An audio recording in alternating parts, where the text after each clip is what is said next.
Welcome students. आज हम start करेंगे जो दूसरा नेचुरल फाइबर है एनिमल से मिलने वाला सिल्क, उसके बारे में। सिल्क को क्वीन ऑफ टेक्सटाइल्स बोला जाता है और सिल्क एक नेचुरल प्रोटीन फाइबर है जो कि फाइब्रोइन जो कि प्रोड्यूस होता है कोकून से, उससे बना रहता है। सिल्कवॉर्म्स मेनली जो पाले जाते हैं उसका नाम है बॉम्बिक्स मोरी। सेरिकल्चर बोला जाता है रियरिंग ऑफ सिल्कवॉर्म को। और according to Chinese record the discovery of silk production occurred in about 2700 BC। 2700 BC में चाइना के अंदर सिल्क का प्रोडक्शन स्टार्ट हुआ था सबसे पहले। आज चाइना और जापान दो मेन प्रोड्यूसर्स हैं सिल्क के, जो कि वर्ल्ड सिल्क प्रोडक्शन का 50% मैन्युफैक्चर करते हैं। इंडिया और इटली भी सिल्क को अच्छे से प्रोड्यूस कर सकते हैं, अच्छे प्रोड्यूसर्स हैं। सिल्क के अंदर ऐसी क्या कैरेक्टरिस्टिक्स होती हैं जो उसको इतना ख़ास बनाती हैं? तो वो हैं, सबसे पहली एक तो ये natural occurring animal protein fibre है। इसकी स्ट्रेंथ बहुत होती है। अगर इसकी सेम थिकनेस का स्टील का एक वायर लिया जाए तो दोनों की जो स्ट्रेंथ है वो काफ़ी सिमिलर होगी। इसके अंदर नेचुरल टेंडेंसी होती है डस्ट को रिपेल करने की। ये एक यूनिक नेचुरल शाइन वाला मटेरियल है जिसमें जो इसके थ्रेड हैं उनमें प्रिज्म इफेक्ट होता है। ये हीट का बैड कंडक्टर होता है, इसीलिए ये कोल्ड वेदर और वार्म वेदर दोनों में कंफर्टेबली वियर किया जा सकता है। ये स्ट्रॉन्ग एल्कलीज और एसिड्स के लिए सेंसिटिव होता है, इस पर बहुत जल्दी अफेक्ट करते हैं एसिड्स और एल्कलीज। देखिए, सिल्कवॉर्म जो है उसकी लाइफ में 4 स्टेजेस होती हैं। ये मेटामॉर्फोसिस शो करता है। तो इसमें सबसे पहली जो इसकी स्टेज है लाइफ की वो है एग क्लस्टर्स। जो सिल्कवॉर्म होते हैं उनके एग्स मलबेरी लीव्स पे रखे जाते हैं, जो इस तरह से आपको देखिए पिक में शो हो रही हैं। इस तरह से जो एग्स हैं वो मलबेरी लीव्स पे रखे जाते हैं। फिर वो एग्स धीरे धीरे करके लावा में कन्वर्ट होते हैं, लार्वा जो होते हैं। फिर वो इन्हीं पर ही फीड करके कन्वर्ट होते हैं कोकून्स में, और कोकून धीरे धीरे करके कन्वर्ट हो जाते हैं एक सिल्कवॉर्म में। तो देखिए, एक फीमेल सिल्क मॉथ 300 से लेके 400 तक एग्स जो है वो मलबेरी लीव्स पर देती है। उसके बाद अगर उन एग्स को हमें लंबे टाइम के लिए स्टोर करना है तो उसे हम ठंडा कर सकते हैं, मतलब कोल्ड एरिया में स्टोर कर सकते हैं। और अगर हमें उनसे सिल्क तभी बनानी है तो फिर हम उन एग्स को एक सूटेबल टेम्परेचर तक हैच करते हैं, तो उनसे लार्वा निकलते हैं मलबेरी लीव्स के ऊपर। फिर सिल्कवॉर्म जो हैं वो बनना स्टार्ट होते हैं, जिनको कैटरपिलर बोला जाता है। ये बहुत वोरेशियस ईटर होते हैं, मतलब बहुत ज़्यादा खाते हैं, दिन भर रात भर ये मलबेरी लीव्स को खाते रहते हैं। और जब ये 35 दिन के हो जाते हैं तो ये अपने वेट के 10,000 टाइम्स हैवी हो जाते हैं। जब ये हैच किए गए थे उस वेट के 10,000 टाइम्स हैवियर हो जाते हैं। सिल्कवॉर्म जो होते हैं वो अपनी स्किन को 4 बार अपने से शेड करते हैं, निकालते हैं, और फिर उसके बाद ये एक स्ट्रॉ से या जो मलबेरी लीफ है उसी की कोई किसी स्ट्रॉ से या किसी पोर्शन से अटैच हो जाते हैं। और फिर ये रेडी होते हैं अपने चारों तरफ सिल्क को स्पिन करने के लिए, मतलब अपने चारों तरफ कोकून को डेवलप करने के लिए।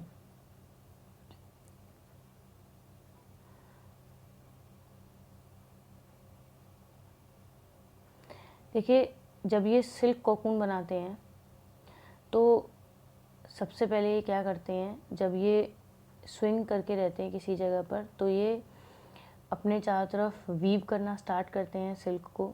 तो इनके अंदर से ही इनकी जो सैलिवरी ग्लैंड्स हैं जो कि इनकी हेड के पास होती हैं, वहाँ पे 2 ओपनिंग होती हैं और उनमें से फाइब्रोइन प्रोटीन सीक्रेट होता है और जिससे सिल्क बनता है। और एक गम जैसा सब्सटेंस भी निकलता है जो कि सेरेसिन होता है, जो कि एक सीमेंटिक सब्सटेंस है जो कि जो सिल्क के फिलामेंट्स हैं उनको जोड़ के रखने का काम करता है। सिल्क जो है वो सॉलिडिफाई हो जाता है जब वो एयर के कांटेक्ट में आता है।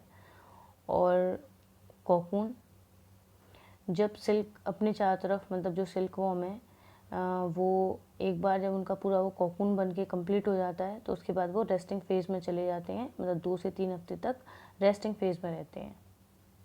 उसके बाद सिल्क वॉर्म जो है वो सिल्क मोथ बनता है। लास्ट जो उसकी स्टेज है वो सिल्क मोथ की स्टेज है, जिसमें वो कोकून को ब्रेक करता है।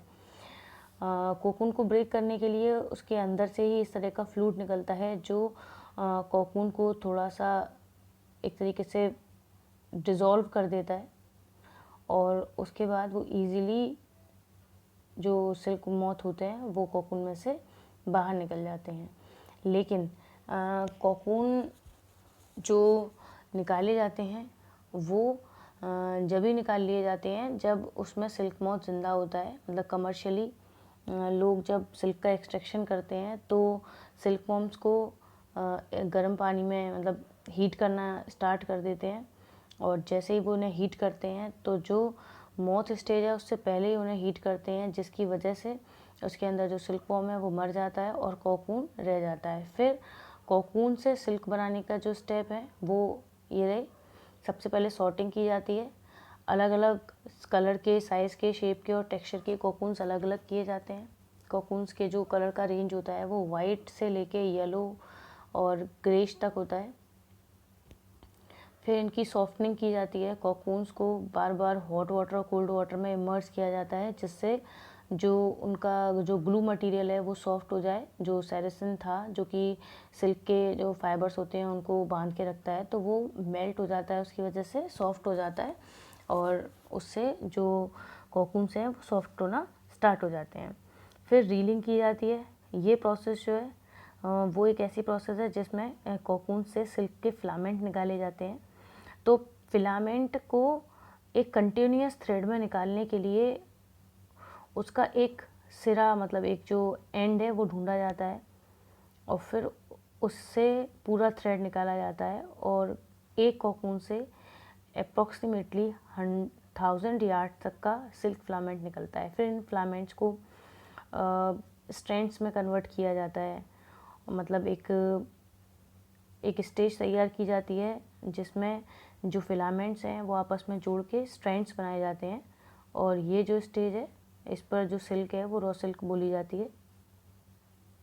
फिर इन सिल्क थ्रेड्स को कंबाइन करके यार्न बनाए जाते हैं। फिर इनकी रीलिंग स्टार्ट करते हैं, जिससे उनकी स्कीन्स बनाई जाती हैं और उनके बंडल्स बनाए जाते हैं। बंडल्स में पैक किया जाता है। स्कीन्स इस तरह की रील्ड सिल्क होती है जो कि आपको पिक में दिख होगी। ये रही, ये स्किन ऑफ रील्ड सिल्क है।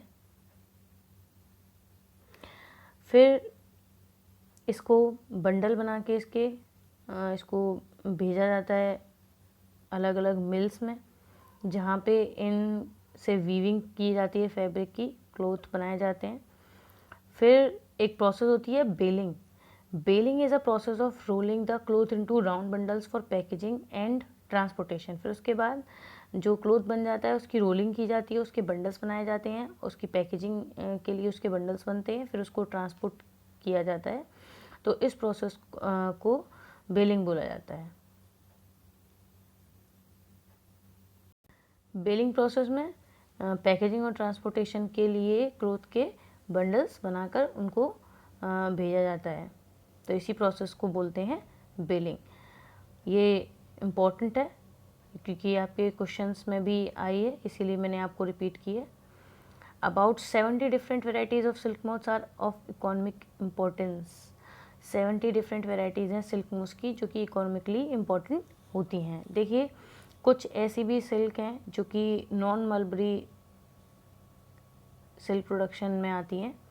देखिए, कुछ ऐसे सिल्क फॉर्म्स हैं जो मलबरी लीव्स पे फीड नहीं करते हैं, जैसे टसर सिल्क है और म्यूगा सिल्क है और एरी सिल्क है। ये अलग अलग चीज़ों से फीडिंग करती हैं। जैसे इंडियन टसर वॉर्म्स जो हैं वो टर्मिनेलिया ट्रीज़ पर फीड करते हैं, और ब्रह्मपुत्र वैली जो है इंडिया की, वहाँ पे म्यूगा सिल्क जो है वो वहाँ से प्रोड्यूस की जाती है, जहाँ पे ये श्रब्स पे ग्रोथ करते हैं वहाँ पे सिल्क वॉर्म। और एरी सिल्क जहाँ निकाली जाती है आसाम और उड़ीसा में, वहाँ फीड करते हैं सिल्कवॉर्म कैस्टर लीव्स पर। देखिए लास्ट है आपका जो फैब्रिक के टेस्ट हैं फ्लेम के रेस्पेक्ट में, तो वो कैसे हैं। अगर हम अलग अलग फैब्रिक को जलाएं तो क्या इफ़ेक्ट होगा। तो देखिए हम जलाने पर कुछ ऐसे ही उनके अंदर डिफरेंसेस रहते हैं जलाने पर फैब्रिक्स के, जिससे हम पता कर सकते हैं कि वो कौन सा फैब्रिक है। जैसे ऑन बर्निंग सिल्क जो है वो धीरे धीरे जलती है, वूल धीरे धीरे जलती है, लेकिन वो मेल्ट होती है विद सिजलिंग नॉइस करती हुई मेल्ट होती है, आवाज़ आती है उसके साथ मेल्ट होती है। कॉटन येलो फ्लेम के साथ जलती है, पॉलिस्टर लिटिल फ्लेम के साथ जलता है, और एक्रेलिक बहुत जल्दी से जल जाता है। फाइबर जो है उसकी मूवमेंट कैसी होती है फ्लेम के लिए, तो सिल्क जो है वो फ्लेम से दूर होके कर्ल बनते हैं उसके, वूल के भी दूर होके कर्ल बनते हैं। कॉटन के जो है वो कॉटन श्रिंक नहीं होती है, पॉलिस्टर श्रिंक हो जाता है और उसके बाद वो मेल्ट होना स्टार्ट हो जाता है, और एक्रिलिक जो है वो फ्लेम से दूर होके फ्यूज़ हो जाता है, बहुत जल्दी ख़त्म हो जाता है। इसलिए ऑन रिमूविंग फ्रॉम फ्लेम, और फ्लेम से रिमूव करने पर वूल जो है वो जलना बंद कर देती है, कॉटन कंटिन्यूसली जलती रहती है, और पॉलिस्टर जो है वो भी जलना बंद कर देती है, मतलब या फिर बहुत कम कम जलती है, और एक्रिलिक जो है वो जल जाती है और मेल्ट हो जाती है फ्लेम से दूर करने पर। स्मेल कैसी आती है सिल्क के जलाने पर, बहुत बहुत अजीब सी स्मेल आती है, गंदी सी। और वूल के जलाने पर बालों के जलने जैसी स्मेल आती है, कॉटन के जलाने पर पेपर के जलने जैसी स्मेल आती है, पॉलिस्टर के जलाने पर प्लास्टिक के जलने जैसी स्मेल आती है। जो रेजिड्यू हैं वो कैसे कैसे बचते हैं इनके, सिल्क में राख बनती है, वूल में भी राख बनती है, कॉटन में भी राख बनती है, लेकिन पॉलिस्टर में बीड बनती हैं। जैसे प्लास्टिक की जलने पे बीड्स बनती हैं, उसी तरीके से पॉलिस्टर के जलने पर भी बीड्स बनती हैं। अब मैं जो हेल्थ प्रॉब्लम्स वर्कर्स को फेस करनी पड़ती है वूल और सिल्क इंडस्ट्रीज़ में वो बताई गई हैं। देखिए जो वूल है वो कैटल से मिलता है, शीप और गोट्स जैसे। तो शीप और गोट्स की जो शीयरिंग और सॉर्टिंग करते हैं उनको एंथ्रेक्स इन्फेक्शन का खतरा रहता है, बिकॉज इन कैटल्स में, शीप और गोट्स में एंथ्रेक्स होता है, जिसका इन्फेक्शन होने का खतरा उन वर्कर्स को भी रहता है जो कि शेयरिंग और सॉर्टिंग का काम करते हैं, जिसमें उन्हें मेनली क्यूटेनियस एंथ्रेक्स होती है, जिसमें उनके स्किन से रिलेटेड उनकी बॉडी पे इन्फेक्शन जो है वो कैसा होता है, स्किन से रिलेटेड होता है, जिसमें उनके हाथों में, उनके आर्म्स में, नेक में घाव बन जाते हैं, छोटे छोटे छाले जैसे स्ट्रक्चर बन जाते हैं। और जो सिल्क से रिलेटेड जो वर्कर्स हैं उनमें रेस्पिरेटरी प्रॉब्लम्स ज़्यादा होती हैं, बिकॉज उनमें क्या रहता है कि जिस जगह पे वो वर्क चल रहा होता है वहाँ पे अच्छे से लाइट नहीं आती है, सनलाइट नहीं आती है, वेंटिलेशन प्रॉपर नहीं होता है, तो इस वजह से जो कॉकून्स वो बॉयल करते हैं उसमें जो वेपर्स निकलती हैं वो इनहेल कर लेते हैं, या जो मशीन के चलने पर जो डीजल की फ्यूम्स निकलती हैं वो इनहेल करते हैं, जिससे उनके अंदर ब्रीदिंग प्रॉब्लम्स हो जाती हैं। और एक होता है जब वो कॉकून्स को गर्म पानी में डिप करते हैं, तो वो मेनली गर्म पानी में डिप करने के लिए कॉकून्स को अपने हाथों का यूज़ करते हैं, जिन पे वो कुछ भी वियर नहीं करते हैं, बिल्कुल बियर हैंड्स होते हैं। इस वजह से उनके हाथों पर ब्लिस्टर्स हो जाते हैं, छाले पड़ जाते हैं, जिन पे इजीली जिनमें से स्किन निकल जाती है, और धीरे धीरे करके उनके स्किन इन्फेक्शन होने का खतरा रहता है। अब देखिए आपने ये चैप्टर में वूल और सिल्क के बारे में अच्छे से पूरा पढ़ा, आप इसको अच्छे से और समझिए दोनों वीडियोस से, और जिसके जो भी डाउट्स हैं वो मुझसे क्लियर कर लीजिए। Thank you.